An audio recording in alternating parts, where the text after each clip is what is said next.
Hai, aku Ami Fajriani. Bismillahirrahmanirrahim dong. Kali ini aku ingin bercerita tentang sesuatu yang tidak pernah kusangka. Perpisahan itu datang tanpa aba-aba. Tidak ada hitung mundur, tidak ada ini hari terakhir ya. Tidak ada persiapan hati. Semua terjadi begitu saja. Ini semua berawal hanya dari luka kecil, gatal, perih, basah. Aku pikir hanya ruam biasa. Aku pikir hanya butuh salep lalu sembuh. Tapi ternyata tubuhku sedang berperang. Luka itu menyebar. Dari satu titik, akhirnya ke semuanya. Ke kaki, ke tangan, ke perut, bahkan ke payudara.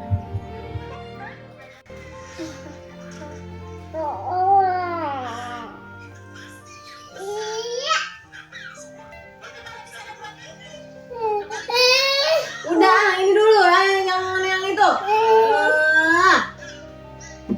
Pengen aja yang baru. Setiap malam, aku menahan perih, tidak bisa tidur. Aku juga merasakan gatal, panas, dan luka-luka itu terasa berdenyut. Perban demi perban, obat demi obat. Sampai akhirnya aku sadar. Yang paling aku khawatirkan bukan hanya sakitku, tapi kemungkinan aku menularkannya. Kemungkinan aku akan membahayakan dia. Sebagai ibu, rasa takut itu lebih keras dari apapun. Dan hari itu, aku memutuskan untuk berhenti menyusui. Kalimat yang terdengar sederhana, aku harus stop dulu. Tapi yang berhenti bukan hanya ASI. Yang berhenti adalah rutinitas kami. Pelukan sebelum tidur, tangannya yang mencari, matanya yang tenang ketika menyusui. Dari kemarin tidak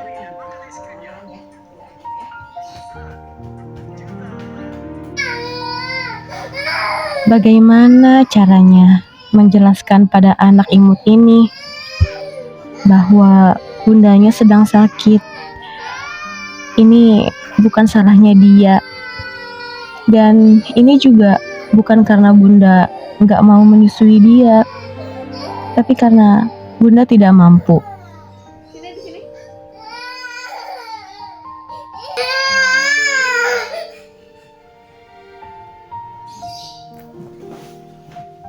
Kalau haus mah minum, tapi kalau ngantuk aja dikelonin. Ya, nggak dengan tapinya ya. Ya, kalau haus mah minum air putih aja. Malam pertama tanpa Nen adalah malam yang panjang. Dia menangis, mencari, memeluk lebih erat dari biasanya. Mungkin hatinya hancur. Di mana letak kenyamanan itu? Dan aku ngerasa aku juga ingin nyerah. Aku ingin bilang, ya udahlah ya, nggak apa-apa. Tapi aku nggak bisa. Tubuhku nggak bisa. Aku belajar menahan rasa bersalah, menahan air mata, menahan keinginan untuk kembali ke zona nyaman. Dan dia juga belajar bahwa pelukan bisa tanpa sambil menyusu, tidur bisa tanpa kebiasaan lama, bahwa bundanya tetap ada meskipun tidak lagi dengan ASI. Hari-hari setelah itu berat. Aku menghadapi sakitku, dia menghadapi kebingungannya. Dia menahan semuanya, bahkan sampai demam. Kadang dia hanya diam dan memandangku. Dan tatapan itu lebih menusuk daripada luka di kulitku. Tapi tanpa sadar, ternyata ada satu hal yang tumbuh. Kedewasaan.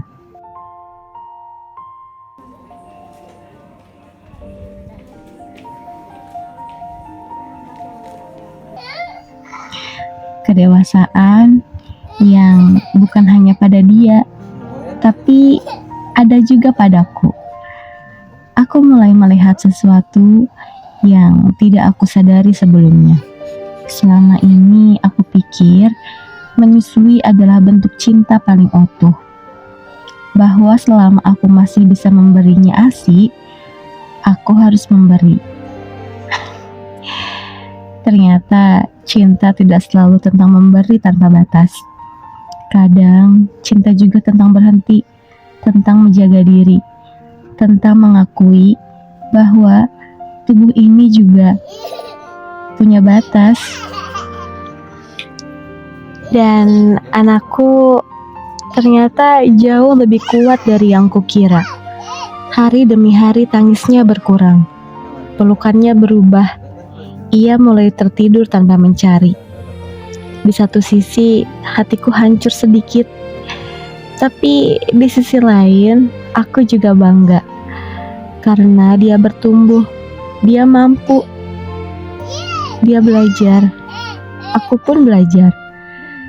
Melepas bukan berarti kehilangan, berhenti bukan berarti gagal.